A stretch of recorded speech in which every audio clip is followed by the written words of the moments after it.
Bom dia a todos, eu me chamo Victor Moraes, sou engenheiro eletricista, engenheiro de segurança do trabalho e atuo na área de segurança contra incêndio há mais ou menos 14 anos.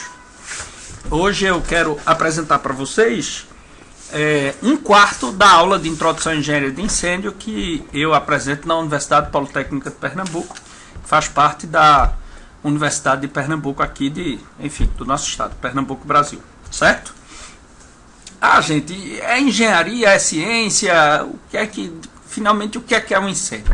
Vejam só, existe uma tendência atual de considerar o incêndio, propriamente dito, como engenharia. Então, esse motivo, aí tem várias explicações diferentes, se você pesquisar, cada país, basicamente, da Europa tem um curso ou de especialização ou de mestrado na área de engenharia de incêndio. E eu entendo que, uma vez que você consegue modelar completamente o desenvolvimento de um incêndio para várias situações diferentes, nesse momento, e que você tem uma série de engenharias que trabalham juntas para fazer com que aquilo não aconteça, nesse momento a gente tem o direito de chamar toda essa área da ciência que estuda a existência do incêndio e o combate ou a prevenção para que ele não aconteça, na minha opinião, faz jus chamar de engenharia de incêndio. Então hoje a gente vai ter agora vai ver um pedaço da minha aula introdutória de engenharia de incêndio. Bom, o Brasil em 2011, o Brasil foi o terceiro lugar no ranking mundial em mortes por incêndio. Foram 1.051 mortes por incêndio ou exposição à fumaça, é importante falar, enquanto que os Estados Unidos tiveram 3.192 óbitos e o Japão 1.750. Em outros termos, se a gente fizer uma divisão do número de horas do ano pela quantidade de mortes que ocorreu no Brasil, a gente tem que pelo menos uma pessoa morreu em 2011 a cada 4 horas por consequência do incêndio aqui no nosso país. Outra estatística para trazer vocês para a realidade da segurança contra incêndio na realidade de 2015. A fonte é o Instituto Sprinkler Brasil, que é um instituto sério, que trabalha basicamente voltado para essa área de proteção e combate a incêndio, e ele centraliza informação na medida do possível de todos os corpos de bombeiros que ele consegue, principalmente do Corpo Bombeiro de São Paulo. Então, se você somar os princípios de incêndio em depósitos, em edificações comerciais e em edificações industriais, que é basicamente o que move o nosso país, a gente vai ver que tiveram 373 em edificações comerciais, 225 em indústrias e 194 em depósitos, enfim, centros de abastecimento de mercadoria. O que dá mais ou menos 3, 4, 5, 6, uns 700 a 800 incêndios em um ano. Se você levar em conta que muitas dessas empresas não têm um seguro ou, por um motivo ou por outro, o seguro não paga a consequência do acidente, a gente tem que uma grande quantidade de empresas aí, talvez em torno de 30%, dessas 700 estejam abrindo falência, possivelmente em decorrência dos incêndios que aconteceram com elas. Tudo bem? Eu acho importante falar sobre estatística para trazer o aluno para a realidade, porque é muito raro alguém, de maneira nata, ter noção da quantidade de incêndio que ocorre no nosso país. Então veja, aqui eu estou falando apenas do estado de São Paulo, 700 incêndios em depósitos comerciais, edificações comerciais e edificações industriais em 2015. Imagina se você tivesse acesso ao país todo, que infelizmente a gente não tem. Na área de segurança do trabalho, a gente tem um anuário estatístico de acidente do trabalho, que é uma documentação fantástica para quem faz pesquisa. Mas na área de segurança contra incêndio, infelizmente, a gente não tem esses dados centralizados em uma fonte. Ok? Então, qual é o objetivo dessa aula? A gente falou sobre estatísticas de incêndio. Vamos falar sobre o fogo, componentes do fogo, produtos da combustão, temperaturas importantes, causas de incêndio, classes de incêndio, custos de incêndio, métodos de extinção do fogo, agentes extintores, meios de proteção contra incêndio, equipamentos de combate contra incêndio e normas relativas à engenharia de incêndio. Vejam, é uma aula de 2 horas. Às vezes um pouco mais. Mas a gente não vai chegar até lá nessa primeira aula não. Podem ficar tranquilos. Prometo segurar vocês no máximo meia horinha aqui, tá certo? Então, normalmente quando eu começo uma aula, eu costumo chegar com a turma já, enfim, boa parte em sala, e aí eu procuro aquele que chegou por último e digo, como é seu nome? Ele se apresenta e eu digo, o que é o fogo? E aí eu percebi ao longo dos anos que mesmo os alunos de universidades públicas de cursos concorridos, eles têm muita dificuldade para especificar o que é o fogo, para definir o que seria o fogo, né? Mas isso não é culpa dos universitários, não. Isso é culpa de uma educação deficitária que nós temos no país com relação à segurança de modo geral, inclusive a segurança contra incêndio. Em outros países, como a França, por exemplo, não existe a posição do engenheiro de segurança do trabalho, que concentra todas as informações de segurança na cabeça dele e ele que coordena os planos. Na realidade, cerca de 10% ou um pouco mais, eu não lembro agora, da carga horária de qualquer função que você exerce lá é voltada a treinamento de segurança. Então, ao invés de concentrar o saber em uma cabeça única, né, ou enfim, naquele grupo que faz parte do SESMIT, o conhecimento sobre segurança é disseminado de tal forma que é cultural em qualquer, do faxineiro ao presidente da empresa, prezar pela segurança. Eu acho isso fantástico, eu espero que o Brasil chegue um dia a isso na nossa área de segurança. Mas, enfim, com relação ao fogo, eu entendo que existe uma falta de cuidado na educação do brasileiro e termina que eles chegam à universidade sem saber definir o que é isso aí. Pois bem, no Brasil, pela NBR 3860, o fogo é o processo de combustão, caracterizado pela emissão de calor e luz. Vamos lá. Se envolve combustão, é uma reação química, né? Ou, enfim, várias reações químicas acontecendo simultaneamente. Os Estados Unidos, através da NFPA, eles acreditam que o fogo é a oxidação rápida autossustentada. Opa, mais interessante, não é? Acompanhada de evolução variada da intensidade de calor e luz. Aí, no caso, vai depender do estágio em que o incêndio está e daquilo que está pegando fogo, ok? Dando origem à chama. Percebam que a NFPA fala sobre oxidação, então realmente é uma reação química. Quando ela fala rápida e autossustentada, ela quer dizer que na verdade não é uma reação de oxidação. São milhares de reações de oxidação acontecendo simultaneamente.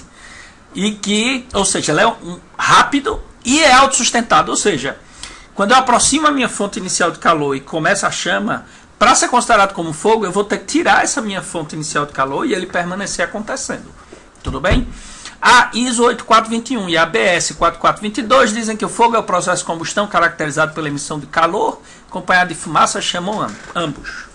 Existe um livro muito bom que trata sobre engenharia de incêndio, que é A Segurança contra Incêndio no Brasil, que é gratuito, tem vários sites do Corpo de Bombeiros. O livro tem mais ou menos uns 450 páginas, tem muita coisa aqui nessa aula que vem desse material, certo?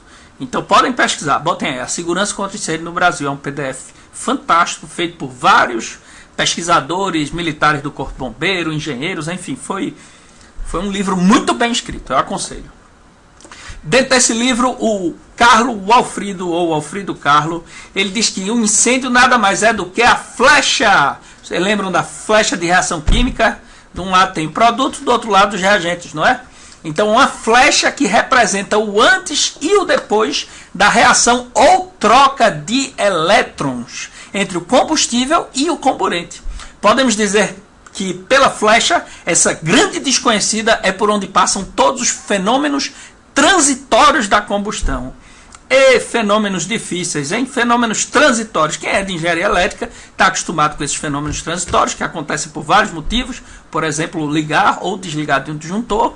Mas quando a gente vê um pouquinho sobre pirólise, a gente vai entender aí o porquê fenômenos transitórios. Se eu lembrar de comentar, eu espero que lembre. Vamos lá. Então, antigamente, tinha-se o conceito de triângulo do fogo, que está extremamente ultrapassado, certo? Para a gente extinguir o fogo, a gente precisava entender quais eram os elementos obrigatórios, para tirar um dos elementos obrigatórios e resolver o problema, certo? Uma vez que, se a gente definiu que 3 elementos precisam existir para que o fogo aconteça, e a gente tirar um deles, obrigatoriamente o incêndio deveria cessar, né? Então, antigamente acreditava-se que para o incêndio acontecer precisava do comburente, que é o oxigênio, da fonte de calor inicial e do combustível, que é aquilo que vai, enfim, ser oxidado, certo? E por muitos anos foi assim.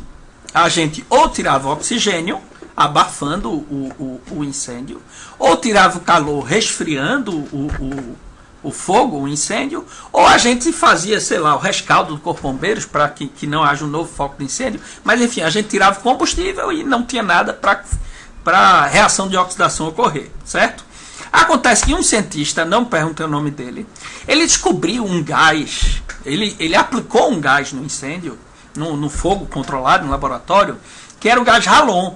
E com esse gás Halon, ele percebeu que ele não precisava tirar todo o oxigênio do ambiente. Na realidade, ele não precisava chegar ali à margem dos 10 a 12% de oxigênio no ambiente para que o fogo parasse de existir. Então, com uma concentração, com esse gás no ambiente, mesmo com uma concentração de oxigênio que o fogo aconteceria, ele conseguiu acabar com o foco de fogo. Ou seja, mesmo tendo no ambiente o combustível, o calor e o oxigênio, com a presença desse gás, o fogo não acontecia. Gás Halon, certo?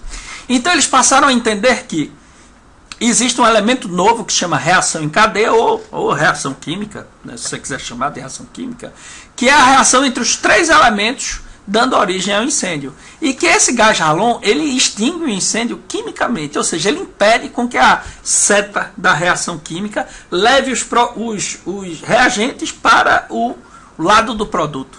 A gente vai ver isso também mais na frente na aula. Tudo bem? Então vamos falar rapidamente sobre as formas de propagação. Isso aqui todo mundo conhece, certo? Então a gente tem a condução, que trata da transferência de calor de um corpo para o outro. Aqui tem, enfim, um esquemazinho mostrando uma barra de metal, o fogo em um lado da barra, duas barreiras isolantes e o algodão do outro lado da barra ainda pegando fogo, enfim. Seria a condução. Eu não vou mostrar nenhum vídeo nessa apresentação, porque a gente não tem muito tempo. Os vídeos na internet não podem ser muito compridos. Tudo bem? Radiação é a transferência de calor de um corpo para outro mediante ondas eletromagnéticas. Elas não precisam de um meio, como a condução. A energia do Sol vem para cá através de radiação, basicamente. Ok? Aqui tem exemplo do fogo saindo de uma casa e indo para uma segunda casa ao lado, por radiação, nesse caso, pelo menos é o que ele está tentando mostrar. Certo? E convecção é a transferência de calor de um corpo para o outro através de correntes térmicas em líquidos e gases. O que é isso? É simples. Quando você aquece um bolsão de ar, ele diminui a densidade desse material, né? Uma vez que diminui a densidade, esse bolsão de ar quente sobe e um bolsão de ar frio desce. Então a fumaça em um incêndio, ela tende a subir, porque ela é menos densa do que o ar, por conta da maneira qual ela se apresenta. E aí ela consegue se propagar para outros pavimentos, se houver abertura entre pavimentos, e o incêndio, no caso, se propaga aí por convecção, certo? Aqui tem um exemplo exatamente disso, a janela aberta, enfim. Esses exemplos vão ficar para aula presencial algum dia na existência. Mas quais são os componentes do fogo? Então, como a gente viu antes, existe o combustível, o comburente, a fonte de energia de ativação ou fonte de calor. Esses três elementos se juntam e aí surge um quarto elemento, que é a reação em cadeia. Quais são os tipos de combustíveis mais comuns que a gente tem? Os combustíveis podem ser sólidos, como papel, madeira, tecido, líquidos, como gasolina, diesel e álcool, e gasosos, como gás liquefeito e petróleo, propano, metano, entre outros. Gente, por que é importante essa definição? Para cada material que está pegando fogo, a gente tem basicamente, cada tipo de material, uma maneira diferente de distinguir o incêndio.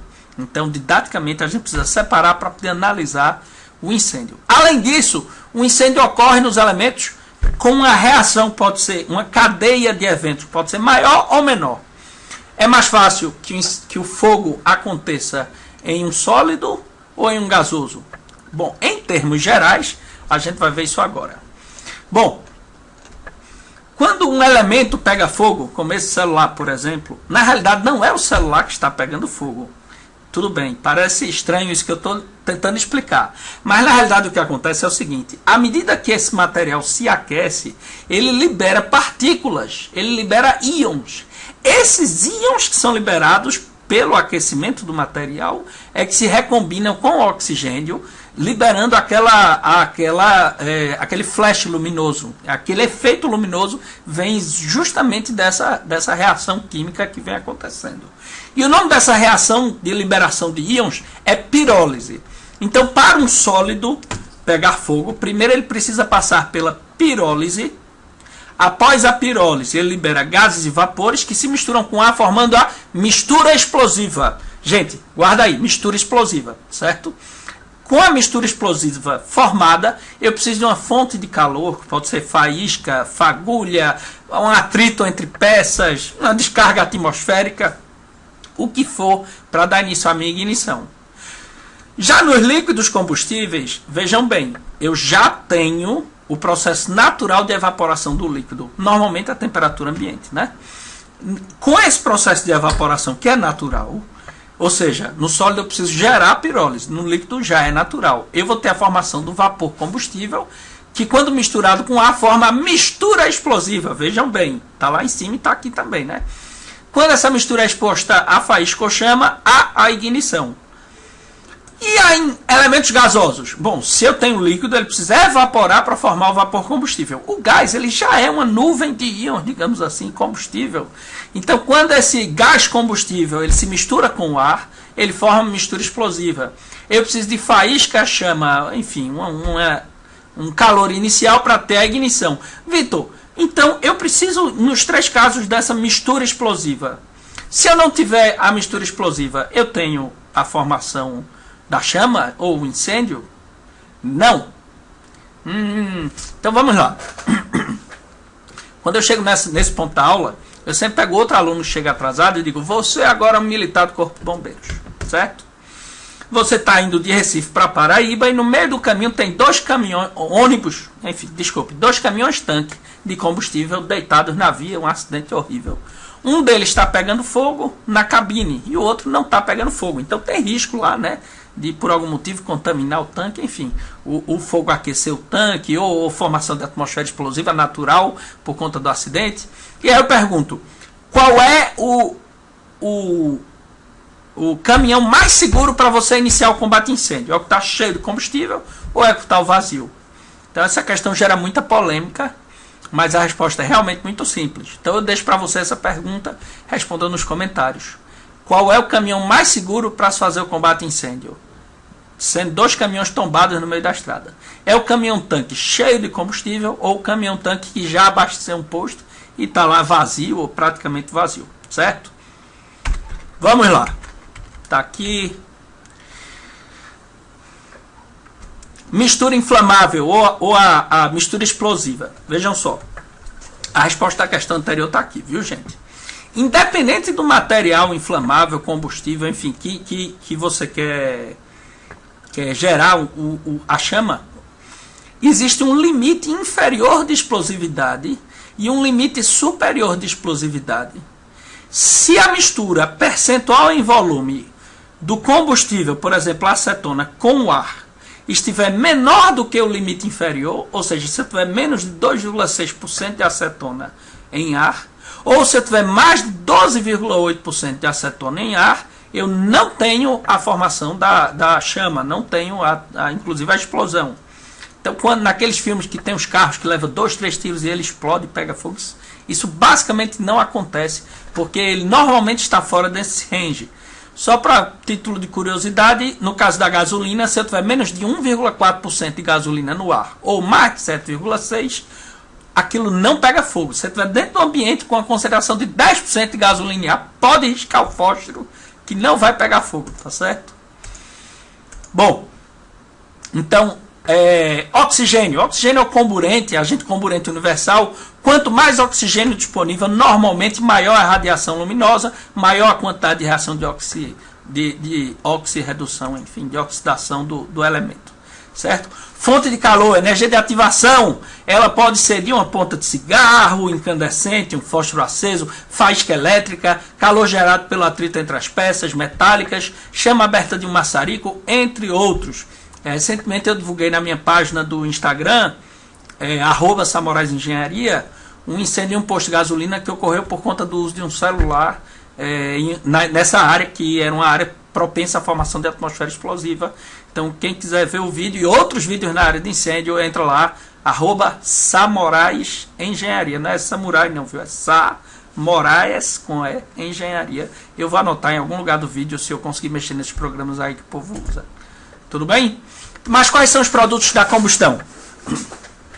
Gente, os produtos podem ser divididos em 4 categorias, pelo menos na minha aula. Essa divisão fui eu que fiz, tudo bem?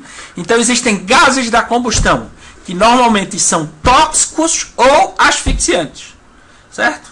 Aí eu, normalmente na sala de aula, pergunto, o CO2, dióxido de carbono, ele é tóxico ou é asfixiante? E mais uma vez é um puro sul, ou como diz os militares daqui, é um zara na sala de aula. Um dizendo que é tóxico, outro que é asfixiante. E aí no ensino médio a gente vê isso, teoricamente, né? Que o CO2, ele é um gás asfixiante, ele não é tóxico. Ele impede que você aspire oxigênio, porque ele diminui a quantidade de oxigênio no ambiente, e você morre asfixiado por conta do CO2. Né? Recentemente teve um episódio numa garagem de carro em que isso aconteceu. E o monóxido de carbono, até porque se o CO2 fosse um gás tóxico, toda vez que você expira, que colocava CO2 para fora do seu organismo, você teria alguma interação com alguma coisa tóxica. Não faz sentido, né? Mas o monóxido de carbono não, esse é um gás tóxico, certo? A gente vê isso na aula de química, eu lembro bem da minha aula no saudoso Colégio Contato, em que o monóxido de carbono ele se prende à molécula de ferro, formando carboxiemoglobina. E aquela hemoglobina que levaria oxigênio, você perdeu, meu amigo. Então, uma vez que você perdeu uma grande quantidade de hemoglobinas, você pode até conseguir sair do incêndio com vida, mas normalmente no hospital, até 72 horas após o incêndio, você vai ter gente que, em decorrência da perda de hemoglobinas, por exemplo, pode vir a óbito. Entre outros motivos também, né? Porque a fumaça, quando ela é aquecida, ela, enfim, pode causar lesões no pulmão, entre outras coisas terríveis, certo?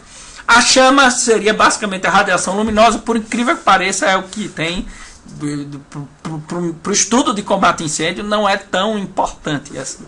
Entre os elementos tem coisas muito piores, né? Os gases, por exemplo, junto com a fumaça, são responsáveis por mais de 90% dos óbitos no incêndio. Não é a chama. O calor seria o último elemento, ele é responsável pela propagação do incêndio através da reação em cadeia, entre outros motivos, entre outros meios de propagação que a gente já viu, né? A fumaça, composição química altamente complexa e variável, podem ser constituída por mais de 200 substâncias diferentes.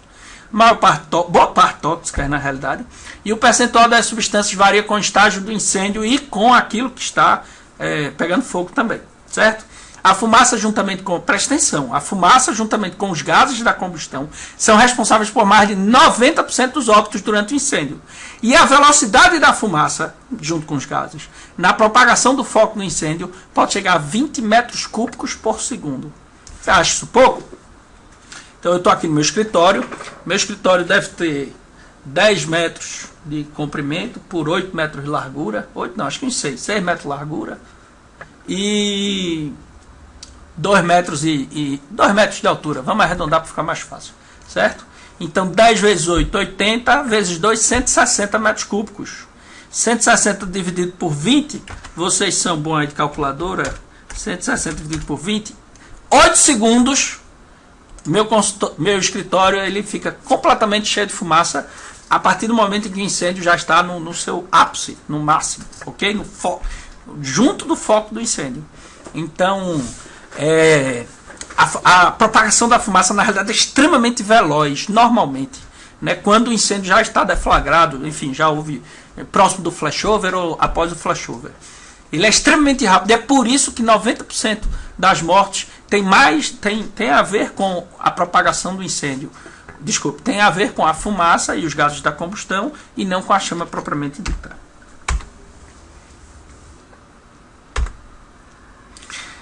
Próxima aula nós vamos ver começar pelas temperaturas importantes e daremos seguimento ao material. Espero encontrá-los lá. Um abraço para vocês. Até a próxima.